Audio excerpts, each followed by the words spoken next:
Well, Will, 5 total positive tests for COVID-19 today with the Browns. That includes their head coach, Kevin Stefanski, as well as 2 players, one of which is Pro Bowl left guard Joel Bitonio, the other wide receiver, Kaderil Hodge. All 5 who tested positive today out for Sunday night's playoff game against the Steelers. Now, that game, I am told, is still on as scheduled. The Browns, of course, had a series of positive tests really over the past couple of weeks here, but the NFL's medical experts, upon their contact tracing and genomic sequencing, determined that these were likely the result of community spread, not an outbreak within the facility. Well, now, with 5 positive tests today, even after no positive tests on Sunday or on Monday, obviously there's another process that has to take place here in terms of the contact tracing, additional testing to try to figure out whether or not they do have a broader issue now, an outbreak within the facility. That process remains ongoing. That's right, Tom. And that'll be the key. The plays here, Mike G. Yep. Yeah, you're seeing it right there. Kevin Stefanski looking at his play chart. He has been the play caller for the Cleveland Browns, so that's going to be disrupted. It will be offensive coordinator Alex Van Pelt. I went back because I remember that there was a play calling storyline with them in the offseason and into training camp. I said, I got to refresh myself on this. And I said, Alex Van Pelt play calling. And it was right after he had gotten hired. It was back in February. And the headline was, Alex Van Pelt, I can call plays if needed for the Browns. It was something to that effect. Well, there we go. You're needed, and it's going to be you calling these plays on Saturday. And what the Browns did, because Kevin Stefanski was trying some different things, and I bet he's glad he did now, is he allowed Van Pelt to call some plays during training camp practices. He was supposed to call plays during the preseason as well, but as we all know, there was no preseason because of COVID. So at least he got a little bit of exercise in the summer. And look, he's the offensive coordinator, so he's intimately involved in game planning and what's happening during the week. So it's not like you're calling in a complete stranger. It's not like the Lions a couple of weeks ago when they had a former research guy come in and all of a sudden he's calling plays for the first time because they lost a couple of coaches. So I guess that's the one bit of solace here. Van Pelt is highly thought of as an offensive mind. We'll see what he can do on short notice as far as play calling in just a huge game for the franchise. We're sorry, Browns. We are really sorry, Browns. This doesn't feel right. You finally make the playoffs, and then something like this happens. Don't like it at all. I know there's Browns fans out there thinking the football gods are conspiring against them. Tom, I have to ask you, how do they prepare for a game Sunday against their rivals, the Steelers? Well, Will, the Browns are severely shorthanded in terms of their coaching staff because they still have some coaches who had positive tests last week and missed last week's game against the Steelers, who are still not yet available, though some of them potentially could be cleared here. The acting head coach is going to be Mike Prefer, who's the former Vikings special teams coordinator, longtime special teams coach within the league. He actually filled in for Mike Zimmer for a game against the Cowboys several years ago when Zimmer underwent eye surgeries. It ended up being a pretty competitive game. I know that Prefer at the time was pleased with the fact that he was able to at least show what he could do in a head coaching role. Well, much higher stakes now in a playoff game, the first playoff game in 18 years for the Browns. Obviously, Prefer's not going to take over the play calling duties, as Mike said. That will fall to Alex Van Pelt. But in terms of the overall game management, which is something Prefer has been involved in, both in Minnesota, where he worked with Stefanski, as well as now in Cleveland, that is going to fall on Mike Prefer's plate. And let's also not overlook this. We're still talking about the possibility that there are additional positive tests here coming up in the coming days. Doesn't mean there necessarily will be. Again, the NFL and its medical experts going through the normal contact tracing process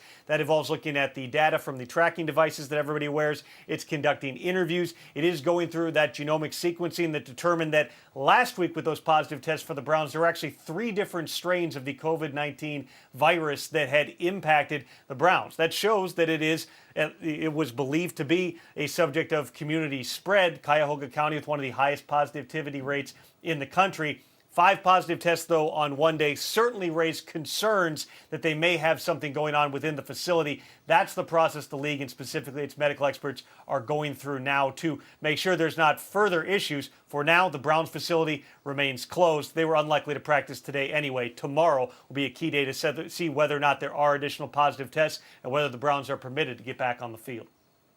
And just to be crystal clear here, the one thing that would disrupt the game would be the virus spreading amongst the players and amongst the coaches. When we've seen that this year, it's been because that is the issue. They don't want to put players in close proximity if they don't have to, the league that is, to make sure that they are safe. I mean, it's not because of competitive balance. If there's a competitive balance issue and they feel like everyone contracted the virus from the outside and then brought it in, that won't stop the game. That won't disrupt the game. The NFL doesn't care about that. Regular season or the playoffs, they don't care. The only thing that will disrupt it is if they feel it'll be spread amongst the players and coaches. That's something we continue to emphasize because I think a lot of folks have missed that along the way. So we just want to be crystal clear about that. Now, on top of this, they lost Olivier Vernon, the Browns did, their pass rusher, to an Achilles injury the other day. They are hopeful that they're going to get Denzel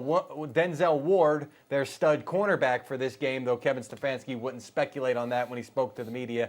I believe it was yesterday. So we shall see about his status. But that would be a tiny sliver of good news here if you get him back for this game against the Steelers. But just a world of issues right now for the Browns to have to overcome. It does sound like medically there are no major concerns here. So I guess that's another silver lining, obviously, for Cleveland on this one. In terms of people feeling good, Kevin Stefanski specifically, I'm told, feels good in terms of physically. Obviously, he's sick over not being able to coach in this playoff game, but Stefanski at this point does feel good. And just adding to one thing that Mike pointed out in terms of the exposures here, Kaderil Hodge, who's one of the two Browns players who tested positive today, was one of those players who was designated a high-risk close contact 2 weeks ago before the Week 16 game after being exposed to linebacker B.J. Goodson, who had tested positive. The NFL has high-risk close contact protocol. You're isolated for 5 days thereafter. That's where they have found, based on the data about the virus, that you are most likely to eventually test positive. And there have been over 30 cases among NFL players and personnel this season where people who have gone to that high-risk close contact protocol have eventually flipped positive. Well, we got to a point, we got outside of that 5-day window. Hodge was able to come back. We do not know whether this is in any way related, but if there are any other Browns players now who were designated, who are going to be designated high-risk close contacts with any of these coaches or players who tested positive today, that exposure most likely would have come at least yesterday on Monday. 5 days means that any close contacts would have the opportunity, if they test negative, to get back to that game Sunday against the Steelers. All right, Mike, so my follow-up to you is this, because there are fans wondering, the NBA did a bubble concept, a bubble atmosphere, and I think there's some fans wondering, what about the possibility of the NFL doing so, given what we're already seeing? And it's Tuesday of a week that is going to see some great football on the weekend. Yeah, that's been something that they've been resistant to, both the players and the league, even when they were talking about the possibility of doing it in the postseason. And I would say I know what you're talking about, because we keep talking about, all right, players are going out and then they're coming back in, they're positive, and all of a sudden we're saying, well, why aren't they closing themselves off? Why aren't they in a bubble? This has been asked. Now the league's answer, and you know, you can argue with this if you want, but they have the medical experts that are working on it. They feel like this would be a better case, and also the players as well. I mean, that's an important part of this, the fact that the players have been resistant to this as well. It's not just a league mandate type thing. But their answer to that, would be that if you had a case, let's say one player brought it in. Well, now if everybody's in this bubble, they're tightly packed together even more than they are right now, and that would lead to greater spread. Now you would have a bigger issue than you already have with the players leaving and come back. That's one thing. The other thing is that they say it's not quite a sterile bubble. You've got people coming and going. You would have workers at, let's say, a hotel that you were staying at would be leaving and coming back in. So you're not assured that the players and coaches and everybody inside wouldn't be affected by what's happening on the outside. We'll see. Perhaps this leads to more teams saying, you know what, we're going to do voluntary bubbles because it's only going to be a couple of weeks now. We're into the playoffs.